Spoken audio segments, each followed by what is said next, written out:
Halo sobat petani durian dimanapun berada, jumpa lagi kita di channel YouTube resmi Petani Makmur Channel. Nah, kali ini kita akan bahas sedikit atau lebih tepatnya berbagi pengalaman dan praktek di lapangan untuk khususnya irigasi durian yang simple. Jadi kita di sini di lahan tandus, di lahan kering. Tepatnya kita berada di daerah Buleleng, Bali, di timur. Ada di Kecamatan Tejakula, Buleleng, Bali.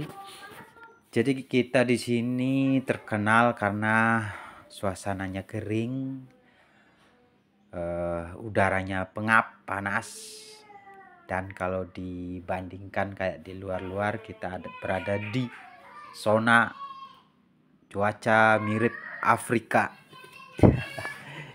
Tandus, kering, dan beberapa lokasi mungkin kesusahan sumber air ya. Jadi untungnya kita atau saya sendiri sudah ada sumber air dari air terjun ya.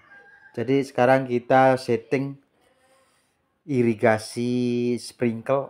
Kita memanfaatkan alat-alat sederhana biar memudahkan kita untuk melakukan penyiraman di kebun. Jadi tidak dilakukan manual pakai satu selang atau pipa, kita keliling-keliling bawa selang terus kita siram-siram. Apalagi kita harusnya di sini penyiraman dilakukan setiap hari rutin, di samping karena cuacanya panas. Terus karakter tanah di sini tidak memungkinkan untuk melakukan penyiraman dengan hanya sekali kocor bertahan 3 hari, tidak bisa teman-teman. Seperti itu kondisi lahannya. Jadi tanah di sini kurang bagus penyebaran, atau ketika kita kasih air terus didiamkan, jadi airnya tetap di situ. Jadi itu mengapa kita harus melakukan sedikit modifikasi untuk penyiraman. Nah, kita sudah potong-potong, udah setting-setting untuk memudahkan pemasangan di lahan ya. Jadi kita mulai dari sumbernya seperti ini teman-teman. Kita lakukan penyetingan dari sumber. Ini airnya kita pakai cuman tanpa pompa ya. Kita pakai sistem gravitasi ya. Air yang kita angkut atau sedot dari penampungan bak terpal. Belum bisa bikin sistem membran kayak punya susu di durian ya, seperti ini.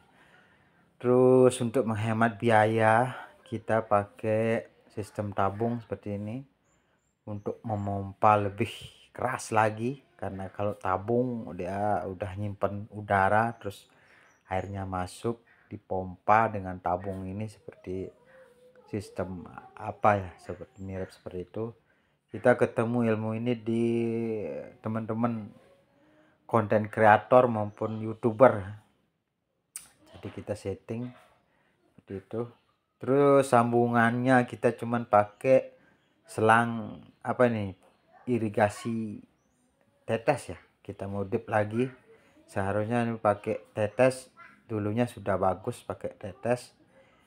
Nah, karena seperti kita bilang tadi, penyebaran air di sini karena karakter tanahnya kurang bagus ya, tidak menyebar, menyerap satu titik saja turun, dan akhirnya airnya terbuang, akar samping-sampingnya tidak dijangkau dengan bagus, dan otomatis tanamannya juga kurang adem. Di samping itu, untuk sprinkle ini keuntungannya bisa menyebar merata di lahan, bisa menyebar rata dan menambah kesejukan dari pohon durian. yang kita tanam. Dan kita juga sudah coba musangking di dataran rendah.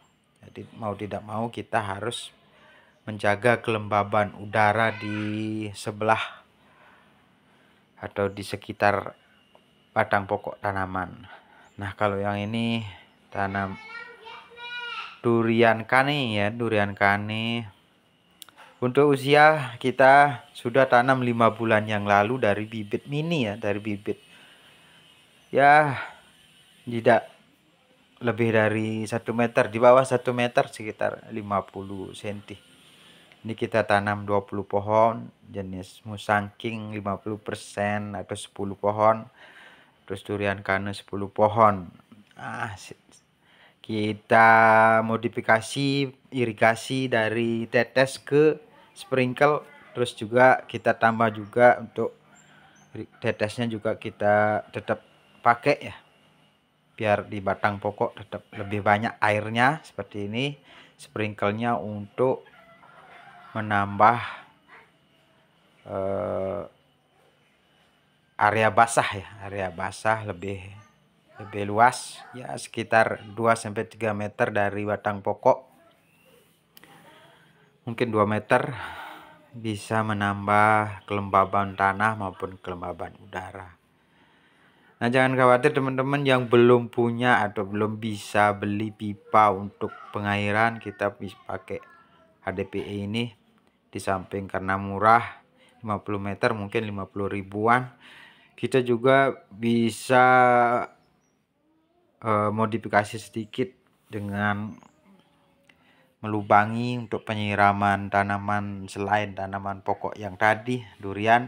Kita bisa pakai untuk menyiram pisang misalnya maupun pepaya. Kita lubangi, kita kasih selang piping. Jadi kita temanya merubah lahan tandus menjadi produktif, teman-teman. Ini kalau tidak musim hujan tanpa penyiraman seperti ini, apapun tidak bisa berkembang dengan bagus, apalagi bisa berbuah seperti ini. Nah, kita sudah tanam pepaya, anggur, terong, cabai, melon. Terus kita juga sudah tanam semangka. Masih tahap uji coba karena kita baru bisa fokus di kebun. Nyambi kita kerja ikut sama orang, terus kita bikin sesuatu yang bermanfaat di rumah. Nah, kita spill seperti ini sistem tabungnya, teman-teman. Ini satu penyiraman, satu blok bisa bawa 5 durian. Kita ganti lagi, kita hidupin lagi yang sebelahnya. Nah, ini sebagian sudah kita beli pakai pipa paralon ya, yang ukuran 1/2 inch. Nah, seperti kita bilang tadi, kita tanam cabai menunggu duriannya lebih besar, jadi kita usahakan lahannya produktif. Kalau tidak dijual ya minimal buat kebutuhan rumah tangga. Cabai, terong, timun, terus buah-buahan lain, pepaya.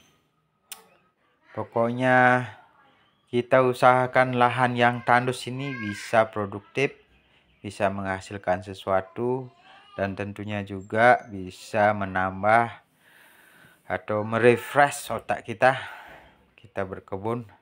Ini tanaman melon kita yang pertama kita tanam di pekarangan rumah. Yang ini udah dilahankan di kebun.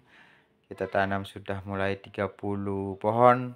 Yang dulunya kita coba 10 pohon sudah panen dan sudah bisa menambah pembelian pupuk ya. Untuk pepaya kita sengaja tanam buat untuk menambah lahannya biar lebih peneduh durian, biar lebih adem. Pepaya untuk kebutuhan sehari-hari bisa aman. Ini durian kane yang bibit lebih besar ya, lebih besar kita tanam. Tapi kita yakin nanti durian yang bibit muda akan bisa mengejar pertumbuhan dari durian yang bibit besar ya. Bibit besar biasanya lebih mahal teman-teman. Kita beli ya paling murah 120, kalau yang bibit mini 40-50 ribu sudah ketemu ya, sudah dapat. Nah ini kita juga coba belajar menanam semangka. Kita belajar tutorialnya di YouTube. Ternyata juga bisa tumbuh dengan bagus di sini. Sayangnya kita cuman punya lahan sedikit, jadi kalau nanti misalnya ke depan perekonomian atau suasana atau kondisinya memungkinkan petani lebih bergerak, mungkin kita akan bisa punya banyak peluang seperti itu. Jadi mulai sekarang kita belajar. Nah, ini tanaman durian oci, yaitu duri hitam. Kita coba satu pohon. Yang ini yang paling gacor ini musangking. Ini musangking karena tepatnya di sebelah kolam terpal, jadi suasananya masih atau kelembaban udaranya agak bagus, agak sejuk, jadi dia pertumbuhannya gacor sekali. Ini tidak lupa juga kita ajak anak-anak ya, anak-anak buat ikut ke kebun. Jadi asik sekali teman-teman, berkebun sambil ngomong anak atau sambil di sela-sela kita mencari nafkah ya di luar, seperti itu. Jadi teman-teman buat yang sudah subscribe channelnya, terima kasih.